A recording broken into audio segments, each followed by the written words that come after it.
Good morning friends, তোমরা সবাই কেমন আছো? আশা করি ভালো আছো, সুস্থ আছো। আমিও ভালো আছি। আজকে আবারও একটি নতুন ব্লগে তোমাদের সবাইকে স্বাগত জানিয়ে ব্লগটা শুরু করলাম। সকাল 7টা নাগাদ ঘুম থেকে উঠেছি। ঘুম থেকে উঠেই ফ্রেশ হয়ে নিলাম। আর প্রচণ্ড ঠান্ডা, তার জন্য বাইরে বেরোয়নি। দেখো, ঘরের কাজ দিয়ে শুরু করছি, মানে ভেতরে ঘরটা ঝাঁট দিয়ে নিচ্ছি। বাইরেটা একদম বেরোতে ইচ্ছেই করছে না। মানে কি বলবো, এত পরিমাণে ঠান্ডা পড়েছে। প্রথমে তো বিছানা ছেড়ে উঠবো যে সেটাই ইচ্ছা করছিল না। 6টা 10 বাজে, তখনই ঘুম ভেঙেছে। তো ঘুম ভেঙে শুধু মোবাইল দেখছি, আবার ঘুমোচ্ছি। মানে মনে হচ্ছে না যে ব্ল্যাঙ্কেট ছেড়ে করে বাইরে বেরিয়ে আসি, এত ঠান্ডা। অনেক কষ্ট করে 7টা বাজলো উঠতে মানে উঠবো কিনা করে করে 7টা বেজে গেল। আর এদিকে মাথায় টেনশন হচ্ছে যে আমাকে তাড়াতাড়ি উঠে রান্না বান্না করতে হবে 9টা 9:30টার মধ্যে, কারণ আমার হাজব্যান্ড খেয়ে স্কুলে যাবে। সেটাও একটা মাথায় চাপ আছে। আবার ঘরের কাজ বাজ আছে। আর সত্যি কথা বলতে এত কষ্ট সকালটায় উঠতে, মানে মনে হয় অন্য কোনো কাজে এত কষ্ট হয় না। তবে তারপরে একবার কাজে হাত লাগিয়ে দিলে তারপরে কষ্টটা আর এতটা মনে হয় না। তারপরে চলে এলাম, দেখো ওই বারান্দায় সবজি খোসাগুলো একটু পরিষ্কার করে নিচ্ছি। আর এই পাশে গ্রিলের এপাশে দেখছো পর্দা ফেলা আছে, তার জন্য লাইট জেলে কাজ করতে হচ্ছে। কিন্তু সত্যি কথা বলতে 7টা বেজে গেছে। আর রাতে বাসন অনেক ধুয়েই রেখেছিলাম, কোনো বাসনই রাখিনি, শুধু ভাতের হাঁড়িটা রয়ে গেছে। কারণ ভাতের হাঁড়ি নাকি রাত্রেবেলায় ধুতে নেই। তো জানি না, এটা আমি কোথাও একটা শুনেছি, যার জন্য হচ্ছে ভাতের হাঁড়িটা ধুইনি। তো তোমরা একটু কমেন্টে আমাকে জানিও যে সত্যি কি ভাতের হাঁড়ি রাত্রেবেলায় ধুতে নেই। তাহলে আর যদি সেরকম কোনো প্রবলেম নয়, তাহলে রাতে ধুয়ে রাখাটা ভালো। জানো তো, সকালে জলটা প্রচণ্ড ঠান্ডা, হাত পুরো কোলাপস হয়ে যাওয়ার মতো, এত ঠান্ডা যে কি বলবো। তো যাই হোক, তোমাদের সাথে কথা বলে বলে ভাতের হাঁড়িটা দেখো ধুয়ে নিচ্ছি, কারণ এটা না ধুলে হবে না। আমাকে ভাতটা তাড়াতাড়ি করে বসাতে হবে, আর তারপরে রান্নাবান্নার কাজে আসবো। তো সকাল থেকে এই যে ঘরের কাজ বাজ করে আর রান্নার কাজে আসতে আমার অনেকটা সময় লেগে যায়। তাড়াতাড়ি করার চেষ্টা করি প্রত্যেক দিন। যতই তাড়াতাড়ি করি না কেন, রান্নাবান্না শুরু করতে করতে 8:30 8টা 15-20 এরকম বেজে যায়। তো যাই হোক, আজকে এমনিতেই দেরি করে উঠেছি। দেখা যাক কত তাড়াতাড়ি ঘরের কাজ কমপ্লিট করতে পারি। আর যেহেতু বাসন মাজার কোনো সেরকম ঝামেলা নেই, বেশিরভাগ বাসনই ধুয়ে রেখেছিলাম, তাই অনেকটা কম সময়ের মধ্যেই হয়ে গেল। তারপরে এই যে চলে এলাম, ভাবলাম একটু ঘরটা মুছে নিই, যেহেতু ঝাঁট দেওয়া হয়ে গেছে।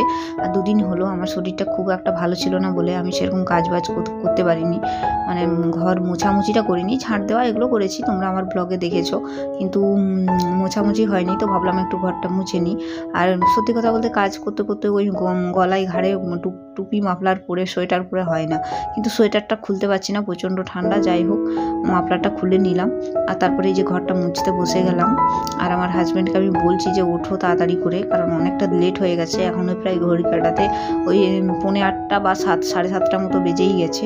তো তাকে বলেই যাচ্ছি যে ওঠো। সে আবার বলছে যে আজকে একটু বাজারে যেতে হবে, সবজিও অনেকটা নেই, বাড়ন্ত শেষের মাথায়, তো না গেলে নয়। তো তার জন্য বললাম যে একটু তাড়াতাড়ি করে উঠো। মুখ টুক ধুতে তো আবার 15-20 মিনিট লাগবে, আবার চাটা খেতে আবার 10 মিনিট, এই করেই 8টা বেজে যাবে। আবার রান্না কখন করবো বলো? তো যাই হোক, তাকে বকেই যাচ্ছি আর আমি এদিকে কাজ করে যাচ্ছি। আমার মুখও চলতে থাকে, আবার হাত পাও চলতে থাকে, এমন সিচুয়েশন। তোমরা যদি ভালো করে দেখো বুঝতে পারবে যে আমি মুখে কথা বলে বলেই কাজ করছি, কিন্তু কথা বলছি বলে আমার হাজব্যান্ডকে বকেই যাচ্ছি যে ওঠো ওঠো ওঠো ওঠো। কিন্তু তাকে অনেকবার বলার পর অনেক কষ্ট করে সে প্রায় উঠবে, এরকম সিচুয়েশন হয়। আর যাই হোক, তোমাদের সাথে কথা বলে বলে ঘরটা মুছে নিচ্ছি। আর ঠান্ডায় কোনো কাজ একদম করতে ইচ্ছা করছে না। মুছে নিলেও কি বলতো, এই যে নিচটা ঠান্ডা হয়ে যাবে, ওই জন্য একদম সেই শুকনো করে মোছা যাকে বলে, 10-15 মিনিটের মধ্যে এটা শুকনো হয়ে যাবে। তো ওইভাবেই মুছে নিচ্ছি, একদম জল কোনো রকম রাখিনি, একদম পুরো শুকনো করে মুছে নিচ্ছি। তাহলে কি বলো তো, জায়গাটা মোছাও হলো আর শুকনোটাও তাড়াতাড়ি হবে। নয়তো শীতকালে এই জায়গাটা শুকনো হতে অনেক সময় লাগবে। আর এটা তো গরমকাল নয় যে ফ্যান চালিয়ে দেবো ঘর মুছে করে যে শুকনো হয়ে যাবে। তারপরে যে বারান্দাটাও ভাবলাম একটু মুছে নিই, কারণ এখানটাও অনেকদিন হইলো মোছা হয়নি, ধোয়া হয়নি। সত্যি কথা, এখন জল দিয়ে ধুতে আমার খুব কষ্ট লাগছে, জল হাত দিতেই ইচ্ছা করে না এখন। সত্যি কথা, ধুলে তো খুব ভালো, মোছার থেকে আমার ধোয়াটাকে খুব বেশি পছন্দ হয়। জল ঢেলে ঝাঁটা দিয়ে একদম পুরো ঝেঁটিয়ে সব কিছু বের করে নেবো, কিন্তু সেটা তো আর করে উঠতে পারিনি বলো, এত ঠান্ডা একদম ইচ্ছা করছে না। তো ভাবলাম মুছেই দিই, যেহেতু অনেকদিন হলো যে ঝাঁট দিয়ে এমনিতে ঝাঁটাতেও পারিনি, কোনো কিছুই করতে পারিনি। তো এরকম মুছে দিলে যাই হোক বারান্দাটা একটু পরিষ্কার থাকবে। আর তারপরে দেখা যাক কী রান্না বান্নাই থাকবে। তো তোমরা যারা ভিডিওটা দেখছো প্লিজ একটা লাইক করে দিও, আর যদি ভালো লাগে আমার মানে চ্যানেলটা সাবস্ক্রাইব করে আমার সঙ্গে থেকো। প্রত্যেক দিন সকাল ওই 11টা থেকে আমার ব্লগ ভিডিও আপলোড করে থাকি। তো তোমাদের সাথে কথা বলে বলে অনেক কিছু কাজ করে ফেললাম। সকালের মানে ব্লগে আমি বিশেষ করে সকালের কাজগুলোই তোমাদেরকে দেখাই, একদম সকাল সকাল আমি কি কাজ করছি। তারপরে ওই যে দেখো হাঁড়ি চেপে গেছে, মানে ভাত বসেই গেছে, আর এইদিকে হচ্ছে চা করে নিচ্ছি, লিকার চা। তো সে ব্রাশ করে নিল, তো ব্রাশ হয়ে গেছে যখন, তো ভাবলাম যাই হোক চাটা করে নিই, এখন একটু চা খাবো। তো চা খেয়ে একটু বসেই ছিলাম, কেন বলো তো, সে বাজারে গেছে, সে বাজার থেকে আসবে, দিয়ে আবার রান্না হবে।